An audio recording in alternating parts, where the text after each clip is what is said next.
রে রমেশ, তোর সাথে এইটা কে? তোকে তো পাঠিয়েছিলাম কাজ করতে, তুই সাথে এটা কাকে এনেছিস? জবাব দে, জবাব দিচ্ছিস না কেন? মা, ওর নাম পূর্ণিমা। জঙ্গলে অজ্ঞান হয়ে পড়েছিল। মেয়েটাকে দেখে আমার খুবই মায়া হয়, তাই আমি ওকে বিয়ে করে এনেছি। ও আমার বিয়ে করা স্ত্রী মা। এই মুখ পোড়া, বিয়ে কি কোনো ছেলে খেলা যে যেখান থেকে পারবি যাকে তাকে ধরে নিয়ে আসবি?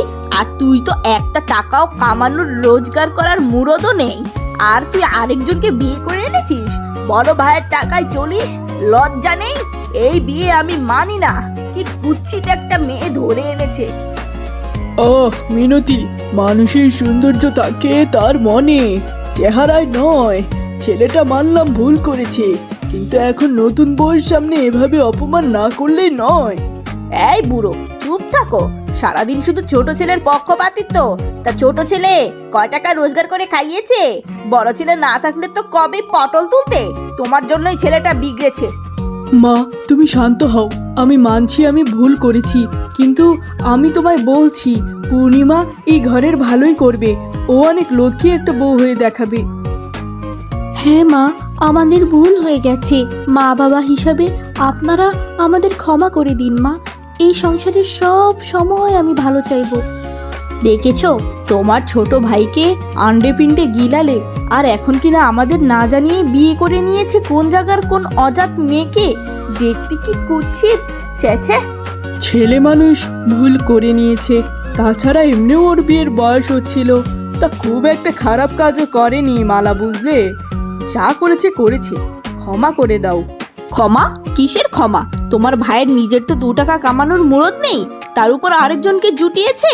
এখন তো ওকেও আমাদেরই পালতে হবে। তুমি একা আর কজনের দায়িত্ব নেবে? তোমার বুড়ো মা বাপের পিছনেও তো কত কত টাকা যায়। এত কিছু কি করে মানবো আমি? হ্যাঁ, মরণ। দেখো মালা, তুমি তো কয়দিন আগেই বলছিলে তোমার একটা কাজের মেয়ে দরকার। ঘরের সব কাজ একা করতে তোমার কষ্ট হয়। এখন থেকে ছোটদের বউকে দিয়েই সব কাজ করাবে। আমাদের মাইনেও দিতে হবে না, ঘরের কাজগুলোও হয়ে যাবে। মা, আজকে দুপুরে বাসার সকলের জন্য কি রান্না করব গো? বাবা বাবা, কত ভক্তি!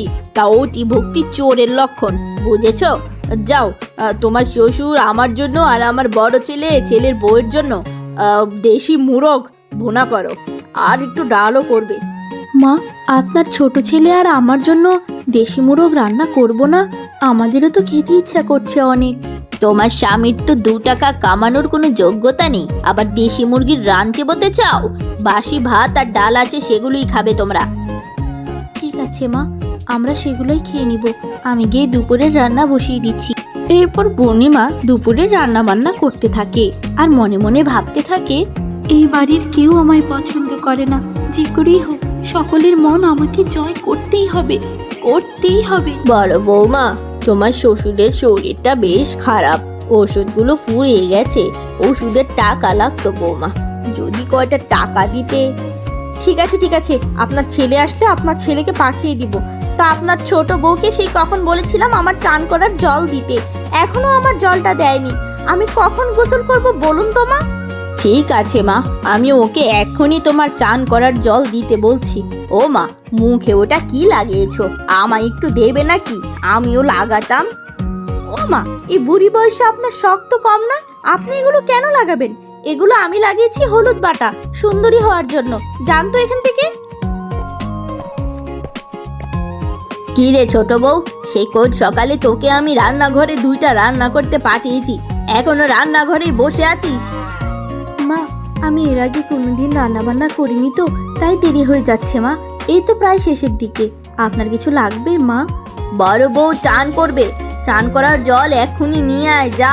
আমার বড় বৌমার মাথা গরম হলে সমস্যা আছে কিন্তু। জলদি যা বলছি, দেরি করিস না। মা বাপ কিছু শিখায়নি?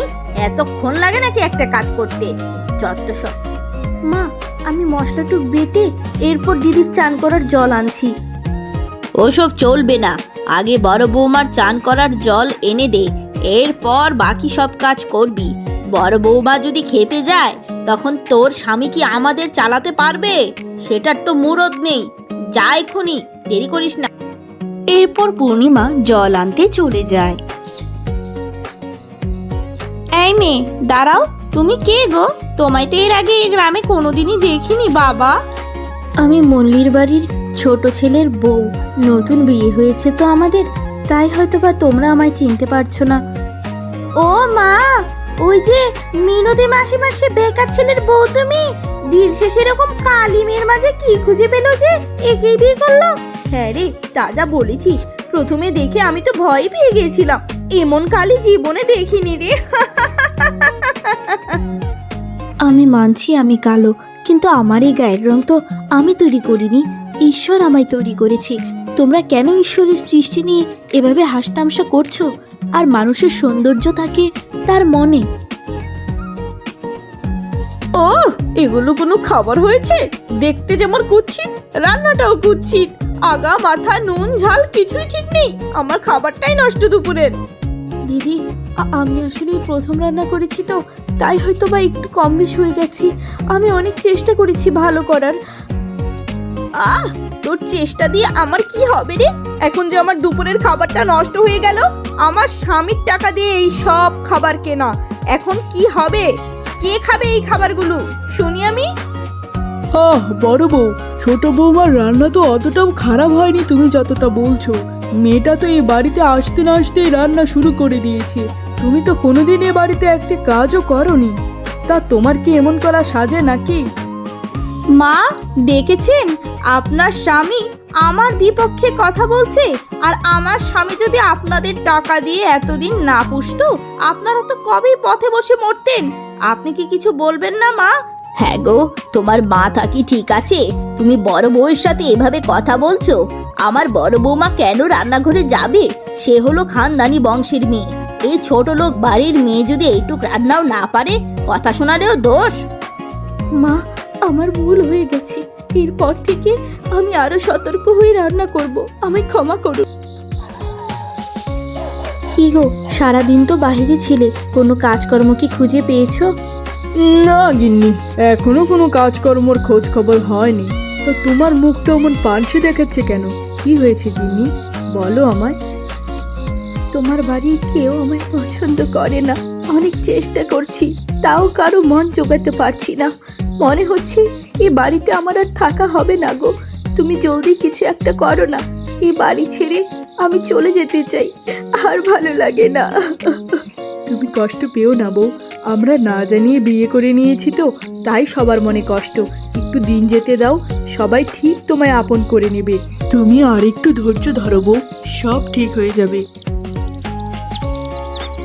কি গো বিআইন, আপনার ছেলে নাকি না জানিয়ে কোন একটা অজাত মেয়েকে বিয়ে করে নিয়েছে, সেই খবর পেয়ে ছুটে এলাম। হ্যাঁ গো দিদি, এমন এক মেয়েকে বিয়ে করেছে যার দুকুলে কোনো বংশ পরিচয়ই নেই। জানো না তো মা, বংশ পরিচয় নেই সেটা এক কথা, দেখতে এমন কালো কুৎসিত যে মানুষের সামনে পরিচয় দিতেও লজ্জা করে। তার উপর আমার স্বামীর এক ইনকামের উপর সম্পূর্ণ সংসার নির্ভরশীল। এখন আবার নতুন একজন এসেছে, এত চাপে আমার স্বামীটার না জানি কি হয়। তা বিয়াই, আপনার বেকার ছেলে এত বড় সাহস কি করে হলো না জানিয়ে বিয়ে করার? আমার জামাইটা আর কত সামলাবে? আপনার ছেলেকে ঘাড়ে ধরে বের করে দিচ্ছেন না কেন গো? আমি মানছি আমার ছোট ছেলেটা ভুল করেছে, কিন্তু ওকে বের কি করে করি দেই দিদি? ও তো আমার পেটেরই সন্তান। এই কিছুদিন পর ওর একটা কাজের ব্যবস্থা হয়ে যাবে, তখন আর কাজের ব্যবস্থা? কবে কাজের ব্যবস্থা হবে? আপনার ছোট ছেলের কাজের ব্যবস্থা হতে হতে আপনার বড় ছেলের শ্মশানে ওঠার সময় হয়ে যাবে। এই যে মা, তুমি নাকি সোনালির কাছে বলেছো বাবার ওষুধের টাকা লাগবে। এই টাকাগুলো রাখো মা, পরে লাগলে আরো দেবো। তুই না থাকলে এই বুড়ো বুড়ির যে কি দশা হতো কে জানে। তোর ছোট ভাইয়ের তো কোনো চিন্তাই নেই আমাদের নিয়ে। তা বলছিলাম যে বাবা, তাহলে তুই তোর ছোট ভাইয়েরও তো একটা গতি করে দিতে পারিস রে বাবা। ছেলেটা আর কতদিন তোর ঘাড়ে বসে খাবে বলতো? একটু দেখ না বাবা তোর ভাইটাকে। হ্যাঁ বাবা, আমিও সেটা ভেবেছি। আজকেই ছোটনকে আমার চালের গুদামে একটা ছোটখাটো কাজের ব্যবস্থা করে দিব, ভালো মাইনেও দিব ওকে। এভাবে আমার আঁচলে ওকে আর কয়দিন খাবো। বাবারে, তোর মতো ছেলে অনেক পূর্ণ করেছিলাম বলেই পেটে ধরেছিলাম রে সোনা। আরে দাদা, এত বড় গুদাম, এটা কি তোর? বাবারে বাবা। হ্যাঁ রে ছোটন, এটা আমারই গুদাম। আজকে থেকে এখানে তুই কাজ করবি, আমি তোকে মাইনে দিব। আর কত এভাবে বেকার চলবি? নিজের কথা না ভাবলেও তোকে তো তোর বউয়ের কথা ভাবতে হবে। কাল থেকে নিয়মিত কাজে লাগবি, কেমন? আজ বিকালে আমি চলে যাব সোনালি মা। তা দেখলাম জামাই বাবাজি তোর বেকার দেবরটাকে নিজের গুদামে কাজে রেখেছে। হ্যাঁ মা, আমি তো ওকে বলেছিলাম কাজ দিতে। এভাবে বেকার বসে আমার স্বামীর টাকা ধ্বংস না করে একটু কর্ম করে খাক, তাও ভালো হবে। কেন মা, কোনো সমস্যা? আরে বোকামে, তুই তো একবার আমার সাথে পরামর্শ করে নিবি। তোর এই বেকার দেবর বেকার থাকলেই তো ভালো ছিল। এখন যে তুই ওকে কর্মজীবী করে তুলছিস, কদিন পর তো এই বাড়ির সম্পদে ভাগ বসাবে, তখন কি হবে ভেবে দেখেছিস? এইভাবে তো ভেবে দেখিনি। আমার স্বামী এই বাড়ির পিছনে এত কষ্ট করলো, আর সেই সম্পদের সময় ভাগ যখন হবে আমি মানতে পারবো না। তার আগে আমি এই ছোট ভাই আর বউকে বিদায় করব।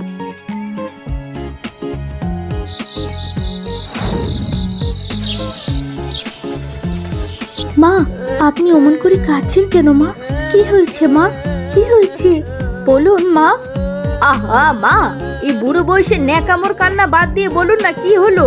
বাবার কি কিছু হয়েছে? আমার বড় ছেলে কালকে তোমার শ্বশুরের ওষুধ কেনার কিছু টাকা দিয়েছিল। টাকাটা এই পাশে রেখেছিলাম, এখন সকাল থেকে আর টাকাটা পাচ্ছি না। তোমার শ্বশুরের শরীরটাও খারাপ। এ কি মা, এ কি বলছেন? এই ঘরে তো বাইরের কেউই আসেনি, তাহলে টাকাটা কোথায় গেল মা? আমি তো বুঝতে পারছি না। বাহিরের কেউ আশা লাগবে? তুই তো চোর। মা বিশ্বাস করুন, আপনার ওই টাকাটা আপনার এই ছোট বউই নিয়েছে। ওর ঘরে গিয়ে একবার পরখ করবেন। চলুন চলুন মা। এ কি বলছো বৌমা? ছোট বউ আর যাই হোক, কিন্তু ও চুরি কেন করবে? ও শ্বশুরের টাকা, তাও এ হয় না মা, এ হয় না। এই কথা শুনে সোনালি রেগে গিয়ে বলে, আহ মরণ, ছোট বউকে এত ভালো ভাবেন যখন, তাহলে আমার স্বামীর কামাই খাওয়া বন্ধ করে দিন। এরপর পূর্ণিমার ঘরে সেই টাকা পাওয়া যায়। বিশ্বাস করুন মা, আমি জানি না আমার ঘরে এই টাকা কি করে আসলো, আমি জানি না। সব চোরই এইরকম নিষ্পাপ সাজে ধরা খাওয়ার পরে। দেখেছেন মা, খুব তো ভালো ভাবছিলেন, এখন কি বলবেন বলুন? ছি ছোট বউ, তোর থেকে আমার এমন আশা ছিল না। তোকে আমি অপছন্দ করতাম, কিন্তু তুই যে এত বড় চুন্নি সেটা আমি বুঝিনি। এই জন্যই লোকে বলে জাতের বে কালো ভালো, তোর তো জাতই নেই। ছি ছি ছি ছি ছি। মা বিশ্বাস করুন, আমি ষড়যন্ত্রের শিকার। এই টাকা আমি নেইনি মা। আমার যদি কিছু লাগতো আমি তো আপনার কাছেই চাইতাম মা। আমার বিশ্বাস করুন মা। হয়েছে হয়েছে, আর তোকে কেউ বিশ্বাস করবে না। মা, এই চুন্নিকে যদি ঘরে রাখেন, কোন দিন দেখবেন আরো কিছু চুরি করেছে। ওকে বিদায় করুন। তখনই রমেশ সেখানে আসে। আরে বউ, তুমি এভাবে কাঁদছো কেন? মা, বৌদি, তোমরা এভাবে চিৎকার করছো কেন? কি হয়েছে, কি হয়েছে? আর কি হবে রে খোকা, এই তুই কোন মেয়েকে বিয়ে করেছিস যে কিনা নিজের অসুস্থ শ্বশুরের টাকাটাও চুরি করতে ছাড়ে না রে বাবা। ছি ছি ছি ছি ছি, এই মেয়ে নিয়ে সংসার করবি কি করে তুই? এই জন্যই জাতের মেয়ে দেখে বিয়ে করা ভালো। আমাদের থেকে লুকিয়ে কোন একটা মেয়েকে বিয়ে করেছো যে তোমার বাবার ওষুধের টাকা পর্যন্ত চুরি করতে ছাড়েনি। এমন বউ নিয়ে আবার বড়াই করো তুমি? ছে ছে ছে ছে। বিশ্বাস করো, আমি জানি না এই টাকা আমার ঘরে কি করে এলো। আমি এই টাকা চুরি করিনি গো। তুমি অন্তত আমায় বিশ্বাস করো। ওরা আমায় বিশ্বাস করছে না গো, করছে না। আমি কোনোদিনই মানি না, আমার পূর্ণিমা কোনোদিনই এই কাজ করতে পারে না। আমার বউকে আমি ভালোভাবে চিনি, নিশ্চয়ই এর পিছনে কারো ষড়যন্ত্র আছে। বৌদি, নিশ্চয়ই তুমি এই টাকাটা এখানে রেখেছো। কি কি বললে? মা দেখেছেন, আপনার ছেলে নিজের বউয়ের দোষ ঢাকার জন্য নিজের বৌদিকে অপবাদ দিচ্ছে। যারা না থাকলে সে না খেয়ে মরতো। কিছু বলবেন নাকি আমার স্বামীকে আমি ডাকবো এখন? মা বলুন, আপনি বলুন কিছু। এই, তোর সাহস কি করে হলো নিজের মা তুল্য বৌদির সাথে এভাবে কথা বলতে? তোর দাদা বৌদি যে কবে থেকে তোকে লালচে পালচে, সেটা কি তুই জানিস? এ বাড়িতে থাকতে হলে তোর দাদা বৌদির গোলামি করেই খেতে হবে তোকে আর তোর বউকে, বুঝেছিস? এক্ষুনি ক্ষমা চা তোর বৌদির কাছে। আমি কারো কাছে ক্ষমা চাইবো না, আর আমি আমার বউয়ের অপমানও আর সহ্য করব না। এই বাড়িতেই আমি আর থাকবো না। তুমি থাকো তোমার ভালো বউ আর ভালো ছেলেকে নিয়ে। পূর্ণিমা, এক্ষুনি তুমি আমার সাথে চলো, চলো। এরপর রমেশ তার বউকে নিয়ে বাড়ি ছেড়ে পাশের গ্রামের ছোট্ট একটা বাড়িতে চলে যায়। ভালোই তো তোমার দাদার কারখানায় কাজ করছিলে, কি দরকার ছিল সব কাজকর্ম ফেলে আমায় নিয়ে চলে আসার? এবার কি হবে? ভাগ্যে যা আছে তাই হবে বউ। আমি এই জায়গায় খুঁজে খুঁজে কোনো একটা কাজ ঠিক বের করে নেব। আমার জন্য তোমার জীবনের যত কষ্ট, আমি তোমার জীবনের এক মস্ত বড় অশুভ নারী। আমার কারণে আজকে তুমি ঘর ছাড়া হলে। আমার মতো মেয়ে তোমার জীবনে থাকার কোনো দরকারই নেই। নিজেকে দোষারোপ করো না পূর্ণিমা, তুমি আমার জীবনের এক অমূল্য রতন। তোমায় যে আমি খুবই ভালোবাসি। এরপর থেকে রমেশ সারা দিন অনেক কষ্ট করে সব জায়গায় কাজ খুঁজতে থাকে। কোথাও সে কাজ পায় না। অবশেষে জমিদার বাড়িতে রমেশের মালি পদে কাজ হয়ে যায়। পরদিন সকালে রমেশ জমিদার বাড়িতে কাজে যাচ্ছিল। হঠাৎ জমিদার গিন্নিকে পথে দেখে। তোমাকে অসংখ্য ধন্যবাদ রমেশ, তুমি সময় মতো আমার স্ত্রীকে ঘরে নিয়ে এসেছো, না হলে যে কি হতো কে জানে। কিছু মনে না করলে আপনায় আমি একটা কথা জিজ্ঞাসা করতে চাই। গিন্নিমা কেন এরকম পথে ঘাটে পাগলের মতো ঘুরে বেড়ায়? আমায় যদি একটু বলতেন।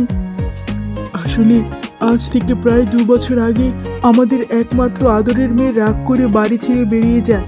এরপর আমরা অনেক খোঁজাখুঁজির পরেও তাকে আর পাইনি, সে আর ফিরে আসেনি। সেই কষ্টে আমার স্ত্রী এরকম পাগলের মতো আজও তাকে খুঁজে বেড়ায়। সে আর কাউকেই চিনতে পারে না, একেবারে পাগলের মতো হয়ে গেছে মেয়েটার জন্য। না জানি আমার মেয়েটা কোথায় আছে। জমিদার বাবু, কিছু মনে না করলে আপনার কন্যার ছবিটি আমায় দেখাতে পারবেন? যদি আমি কোনো সময় তার দেখা পেয়ে যেতাম তাহলে। পাশের ঘরে ওর ছবি রাখা আছে, তুমি গিয়ে দেখে নাও। আমি আর ওর ঘরে যাই না, ওর ছবিটা দেখলে আমার যে বুকটা মুচড়ে ওঠে। এরপর রমেশ জমিদার কন্যার ছবি দেখে অবাক হয়ে যায়।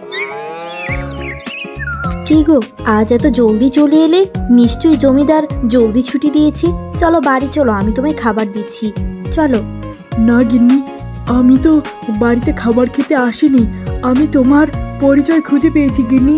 কে তোমার মা বাবা আমি জেনে গিয়েছি। তুমি চলো আমার সাথে এক্ষুনি, চলো। এসব তুমি কি বলছো? আমরা একটা অন্য গ্রামে এসেছি। এই গ্রামে তুমি আমার মা বাবাকে কি করে খুঁজে পেলে গো? আমি তো কিছু বুঝতে পারছি না। তুমি সব বুঝতে পারবে। আমার সাথে এক্ষুনি জমিদার বাড়িতে চলো, সবটা ঘোলচা হয়ে যাবে। উঠো গিন্নি। এরপর তারা দুইজন মিলে জমিদার বাড়িতে যেতে থাকে। সেই কোন সকাল থেকে বুড়ো বুড়ি দুজনকে কয়টা কাজ করতে দিয়েছি, এখনো আপনাদের কাজ করা হলো না বুঝি? খাওয়ার সময় তো সবার আগে, কাজের বেলায় সবার পিছনে নাকি? জলদি করুন, হাত চালান বলছি। বৌমা, আমাকে দিয়ে কাজ করাও ভালো কথা। আজকে তোমার শ্বশুরকেও কাজে লাগিয়ে দিয়েছো। মানুষটার যে ভীষণ বাতের ব্যথা, লোকটা তো মরে যাবে। মরে গেলে মরে যাক, এতদিন ধরে যে আমার স্বামীর কামাই রোজগার খেয়ে আসছেন, এখন কাজের বেলায় যত বাহানা না। এই বাড়িতে যদি থাকতে হয় কাজ করেই খেতে হবে। এতদিন ধরে আমার স্বামীর কামাই আন্ডে পিন্ডে গিলছেন, এখন একটু কাজে লাগুন। ওরে বৌমা, এই বুড়ো শ্বশুর শাশুড়িটার সাথে এত নির্দয় আচরণ করছিস, অথচ ছোট বউ আমাদের কত খেয়াল রাখতো। তোর কথায় আমি ওকে ভুল বুঝে দাঁড়িয়ে দিয়েছি। এখন আর কান্নাকাটি করে কোনো লাভ হবে না মিনতি। তুমি তো রূপকে কদর করেছো, এখন সেই রূপ তোমায় সাপ হয়ে দংশন করছে। সবই কর্মের ফল। এতদিন পর পূর্ণিমা নিজ বাড়িতে এসে তার হারানো স্মৃতি ফিরে পেয়েছিল। অন্যদিকে পূর্ণিমার মাও তাকে দেখে সুস্থ হয়ে যায়। আরে সোনা মা, তুই এতদিন কোথায় ছিলি? মায়ের কথা বুঝি মনে পড়েনি? আমি মানছি আমি তোকে অনেক শাসন করি, তাই বলে তুই আমাদের এতটাই ঘৃণা করিস মা, যে আমাদের থেকে এভাবে 2 বছরের জন্য আড়াল হয়ে গেলি মা? বল। না গো বাবা, বিশ্বাস করো, তোমাদের থেকে আমি এতদিন দূরে থাকতে চাইনি। বাড়ি থেকে বেরিয়ে যাবার পর কিছু দুষ্টু লোক আমার পিছু নেয়। তাদের থেকে বাঁচার জন্যই আমি ছুটে পালাচ্ছিলাম। হঠাৎ আমার মাথায় আঘাত লেগে আমি অজ্ঞান হয়ে যাই। তখন থেকেই তোমার পাশে দাঁড়িয়ে থাকা ছেলেটি আমায় তার নিজের ভালোবাসা আগলে রেখেছে। আমার জন্য আজ সে তার পরিবার ছাড়। এখন তো তুই আবার ফিরে এসেছিস মা। এখন তুই আমাদের ছেড়ে আর কোথাও যাবি না মা। না মা, না বাবা, তোমাদের ছেড়ে আমি আর কোথাও যাব না। তোমরাই তো আমার জীবনের হারিয়ে যাওয়া রত্ন। এত বড় ঘরের মেয়ে তুমি, অথচ আমার পরিবার তোমার সাথে কত অন্যায় করেছে। আমায় তুমি ক্ষমা করে দিও পূর্ণিমা। আমি তোমাকে সম্মানের জীবন দিতে পারিনি। আমি তোমার জীবন থেকে চলে যাচ্ছি। তুমি তোমার মা বাবার সাথে সুখে থাকো পূর্ণিমা। এইসব তুমি কি বলছো রমেশ? তোমার জন্য আমার মেয়ে এতদিন পর্যন্ত সুস্থভাবে বেঁচে আছে, তুমি কি করে চলে যাবে? তুমি তো আমার একমাত্র মেয়ের জামাই, আমার ছেলের মতো। আজকে থেকে তুমি আমাদের সাথেই থাকবে। তোমার জন্য আমি আমার আদরের মেয়েকে খুঁজে পেয়েছি। তোমায় আমি জমিদারের দায়িত্ব দিয়ে